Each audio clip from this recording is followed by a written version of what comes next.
ಜಾತ್ರೆ ಉತ್ಸವಗಳು ನಮ್ಮ ಸಂಸ್ಕೃತಿಯ ಪ್ರತೀಕವೆಂದು ಮನೆಹಳ್ಳಿ ಮಠಾಧೀಶರಾದ ಶ್ರೀ ಮಹಾಂತ ಶಿವಲಿಂಗ ಸ್ವಾಮೀಜಿ ಹೇಳಿದರು. ತಪೋ ಕ್ಷೇತ್ರ ಮನೆಹಳ್ಳಿ ಮಠದ ಆವರಣದಲ್ಲಿ ಆಯೋಜಿಸಲಾಗಿದ್ದ ಕ್ಷೇತ್ರದ 13ನೇ ವರ್ಷದ ಜಾತ್ರೆ ಹಾಗೂ ರಥೋತ್ಸವದ ಕಾರ್ಯಕ್ರಮಗಳು ಹಾಗೂ ಪತ್ರಿಕೆ ಬಿಡುಗಡೆ ಕಾರ್ಯಕ್ರಮದ ಸಾನ್ನಿಧ್ಯ ವಹಿಸಿ ಮಾತನಾಡಿದರು. ಆಧುನಿಕತೆ ಬೆಳೆದಂತೆ ನಮ್ಮ ಸಂಸ್ಕೃತಿ, ಆಚಾರ ವಿಚಾರಗಳು ಬದಲಾಗುತ್ತಿರುವುದು ವಿಷಾದನೀಯ ಎಂದರು. ಜಾತ್ರೆ ಉತ್ಸವಗಳು ನಡೆಯುವುದರಿಂದ, ಅದರಲ್ಲಿ ಭಾಗವಹಿಸುವುದರಿಂದ ಸಂಬಂಧಗಳು ವೃದ್ಧಿಯಾಗುತ್ತದೆ ಎಂದ ಅವರು, ಇದರಿಂದ ಶಾಂತಿ, ಸಹಬಾಳ್ವೆ ನಡೆಸಲು ಸಹಕಾರಿಯಾಗುತ್ತದೆ ಎಂದರು. ಏಪ್ರಿಲ್ 12, 13 ಹಾಗೂ 14ರಂದು ಕ್ಷೇತ್ರದ 13ನೇ ವರ್ಷದ ಜಾತ್ರೆ ರಥೋತ್ಸವ ನಡೆಯಲಿದೆ.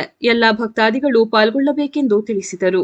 ಈ ಸಂದರ್ಭ ಕೆಆರ್ಐಡಿಎಲ್ನ ಕೊಡಗು ಜಿಲ್ಲಾ ಸಹಾಯಕ ಕಾರ್ಯಪಾಲ ಅಭಿಯಂತರ ಪ್ರಮೋದ್ ಪತ್ರಿಕೆ ಬಿಡುಗಡೆ ಮಾಡಿದರು. ತೊರೆನೂರು ಮಠದ ಶ್ರೀ ಮಲ್ಲೇಶ ಸ್ವಾಮೀಜಿ, ಶಿಡಿಗಳಲೆ ಮಠದ ಶ್ರೀ ಇಮ್ಮಡಿ ಶಿವಲಿಂಗ ಸ್ವಾಮೀಜಿ, ವಿರಾಜಪೇಟೆ ವೀರಶೈವ ಸಮಾಜದ ಅಧ್ಯಕ್ಷ ರಾಜೇಶ್, ಪ್ರಮುಖರುಗಳಾದ ಪ್ರಕಾಶ್, ಪಾಲಾಕ್ಷ, ನಾರಾಯಣಸ್ವಾಮಿ, ಮಂಜುನಾಥ್ ಹಾಗೂ ಮುಂತಾದವರು ಕಾರ್ಯಕ್ರಮದ ವೇದಿಕೆಯಲ್ಲಿ ಉಪಸ್ಥಿತರಿದ್ದರು.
ಧನ್ಯವಾದಗಳು.